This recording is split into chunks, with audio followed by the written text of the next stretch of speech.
Hello, guys, oh, Zelly wants to say hi. I actually think she just wants me to play with her. After the video, Zelly. After the video. So hey guys, and welcome back to VEDS. Today I'm going to do a little bit of a rant, and fair warning, it is going to involve religion. So all you Christians out there who get your panties in a twist because of tepid criticism, calm down. Calm down. Today I'm going to be talking about my least favorite passage of the Bible, Acts 17. Now you're probably wondering, Caleb, why is this your least favorite passage of the Bible? And my answer to that is simple. I hate the way people preach this passage. It solely comes down to kind of this misunderstanding of the ancient Mediterranean world, which I've spent the last 4 years of my life studying, and so I have a little bit of an investment in. But I want to make this perfectly clear. I don't really think that there's anything malicious or deceptive or even wrong with having this misunderstanding of the time period. It's just that I happen to know the context of this culture and other people don't.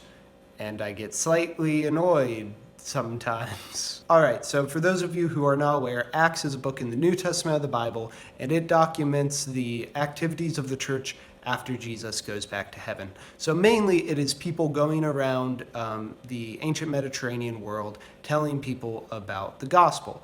And this story picks up with Paul, who is one of the big figures in the book, going to the city of Athens. And the point of this passage is it shows how Paul uses different styles of approach when talking to different groups of people. When he talks to the Jewish people, he comes from a context of the Old Testament, and that's kind of where he grounds his teaching.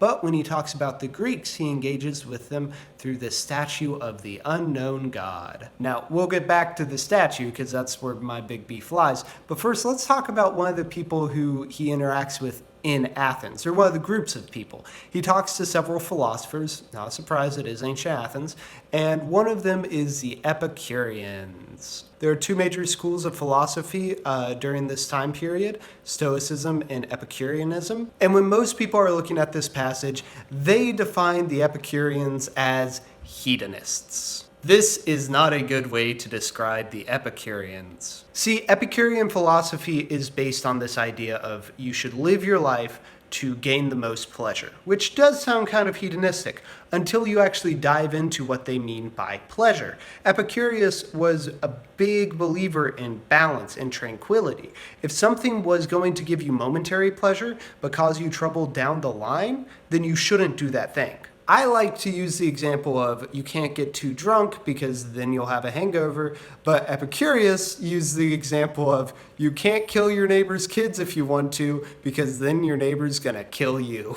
So while Epicureans did disengage from some social things like religion and politics, and they definitely did live what was a more pleasure-driven life, they weren't hedonists. And hey, this is a misunderstanding that goes back to the beginning of Epicureanism. There were a ton of Romans who just thought they were hedonists.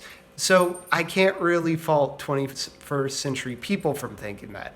It's just something that, as someone who read a lot of Epicurean philosophy my last semester in school, kind of gets under my skin. Okay, but the big thing that annoys me in this passage, the statue of the unknown God. And this just shows a misunderstanding of how polytheism works, how the belief in multiple gods work. How people present this passage is that the Romans were afraid that they were going to make this God that they didn't know about angry.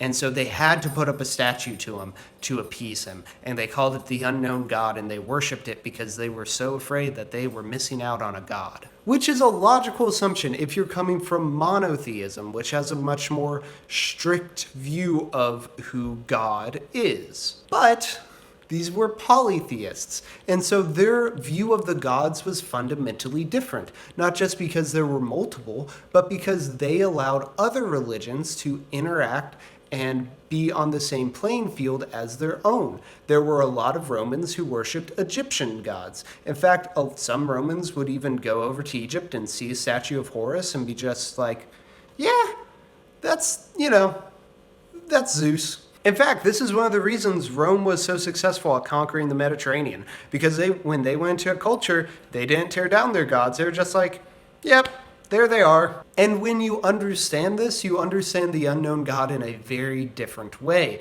You understand it as not something that they're doing out of obligation, out of fear, out of a paranoia, but something because they acknowledge that in a world full of different sets of divinities, that they don't know all of the divinities. I'm not saying fear didn't play a part in the Greco-Roman view of religion.